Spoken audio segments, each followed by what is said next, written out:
friend in Scotland is a builder, and he built a passive house, and that was one of the first in the area.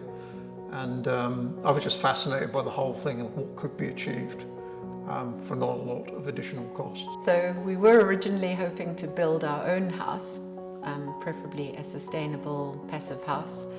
And we wanted to have a nice plot of land, and we loved this area. We came here and had a look around and we just loved it. We moved up to the Central Coast about 3 years ago. We were looking to do a new build on a plot, but we couldn't find a plot. So we started looking for a knockdown, and we couldn't find a suitable knockdown either.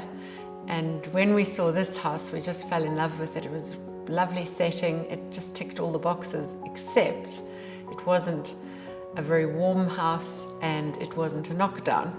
And we didn't really want to knock it down from a sustainability point of view.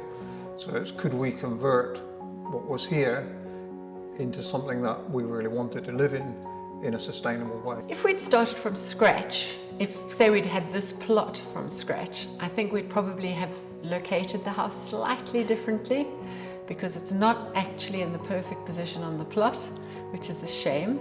By going to a renovation rather than new build, there was a little bit of concern about whether we would achieve the same sort of thermal efficiencies that you could get a new build. Obviously we had an older building that was leaky, and it was whether we could get to what we wanted. But we did eventually get there through a lot of insulation going in, and a lot of careful design. The thermal efficiency of the house is chalk and cheese. It used to be absolutely freezing, to the extent that I didn't want to get out of bed in the mornings, and we used to have the wood burning stove going 24/7 in order just to make the house bearable. Whereas now we actually left a wood burning stove in here, but we didn't use it all winter. So it's much more comfortable to live in now. So I'd never lived in a double glazed home before. I'd obviously seen them when I've travelled, but I didn't really know that they were a thing that you needed in Australia. But now that we have them, I am a huge fan, because there's no doubt they do add a lot of efficiency to the house, you know, in terms of keeping the heat in and the heat out in summer, and noise reduction. So I guess the big changes that were made to the place were we rearranged the bedrooms, and we basically opened the house out so that we've got a more indoor-outdoor feel to it. The flow was terrible in the original house. It just didn't work. And now it really works, and we use the house, the whole house. I guess the favourite part of the house is the west deck. It's a great entertainment area. It overlooks the pool. You can sit and look at the bush there. It really works very, very well. When we did the renovation, we decided to put in 2 big water tanks. One gets the water off the house roof, and the other one gets the water off the garage roof, or the shed roof rather.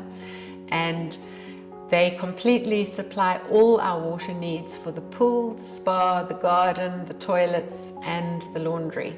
So the only water we're actually buying is water to shower in and water to cook with, which is pretty minimal.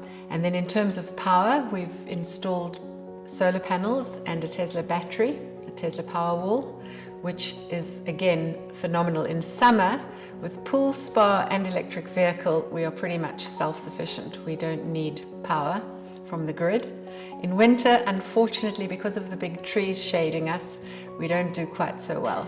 But we still subsidize our power usage a lot with the use of the solar. And the battery is great, because if we have a power cut, we don't even notice. It seamlessly switches onto the battery, and we don't, you know, your clocks don't reset, your computer doesn't reboot, you don't even know you're having a power cut. I love gas cooktops, or I thought I did. I've cooked with them for many years. They're, you know, instantaneous and respond well, great. But I was persuaded into an induction cooktop because we were going electric, and wow, it's great. It's better than the gas. It's much easier to clean. It is as responsive, if not more responsive. And the thing I really, really like about it is no smells.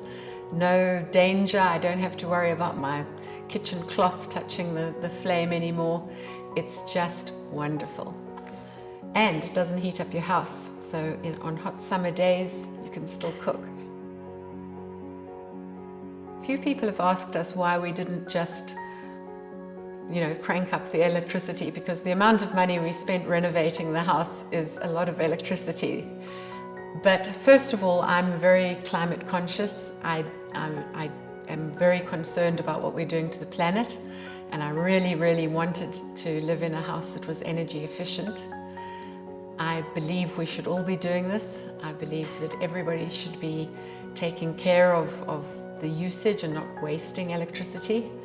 I think it is important to sort of get that message out there, because I think buildings should be built in a more sustainable way than a lot of buildings are being built in Australia at the moment. So making the house energy efficient was very important to me. But I wanted to live in a comfortable house. I didn't want to live in a cold house. So making it warm and energy efficient was even more important. I also wanted to do it so that we could show other people what can be done, because most of our friends have never seen double glazing. They don't know anything about passive houses. They don't know anything about energy efficient houses at all. And we thought we could do this and invite people to come and see it and see how comfortable it is. We haven't sacrificed any quality of life at all. In fact, we've gained much better quality of life living in a sustainable house, or a more sustainable house.